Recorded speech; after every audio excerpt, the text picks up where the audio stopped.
এখানে যে আমরা বিভিন্ন নাম দিয়ে এক অনন্ত বস্তু আছে তাকে বোঝার চেষ্টা করছি, ব্যক্ত করার চেষ্টা করছি। এখানে কোনো একটা যে ঠিক আর অন্যগুলো ভুল তা নয়। তো তাতে হলো কি, এখন এই যে একটি অনন্ত সত্তা আছে তাকে আমরা ধরার চেষ্টা করছি বিভিন্ন ভাবে, এইটাই কিন্তু জীবনের উদ্দেশ্য।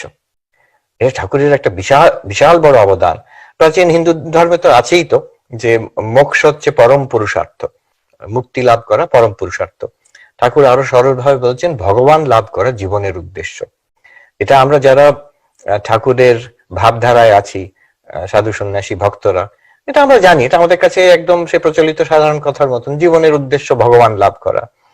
স্বামী বিবেকানন্দ কত পরিষ্কার ভাবে বলে গেছেন, each soul is potentially divine, the goal is to manifest this divinity within.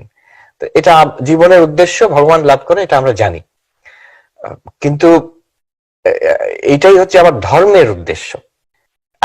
এতগুলো ধর্ম আছে, তো ধর্মের উদ্দেশ্য কি, রিলিজিয়নের উদ্দেশ্য কি? আলটিমেটলি এটা হচ্ছে ভগবান লাভ করা, গড রিয়েলাইজেশন, স্পিরিচুয়াল রিয়েলাইজেশন, মুক্তি লাভ করা, স্যালভেশন, যাই বলা হোক, যে কোনো ভাষায় বলা হোক, এটা হচ্ছে উদ্দেশ্য। ভগবান এক, নাম অনেক। God is one, but the names are many. তো এই বিষয় নিয়ে আমি কিছু আলোচনা করতে চাই আমাদের ঠাকুরের ভাবধারা অনুযায়ী। এই কথাটি কিন্তু আমাদের হিন্দুদের কাছে নূতন নয়, অতি প্রাচীন।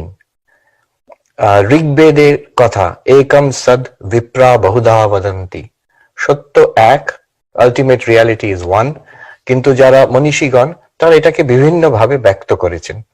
এই কথাটাই আমাদের এখানে নিউ ইয়র্ক বেদান্ত সোসাইটিতে তলায় মন্দিরে ঢুকলেই প্রথমেই বড় বড় করে লেখা আছে এই একম সদ বিপ্রা বহুধা বদন্তি।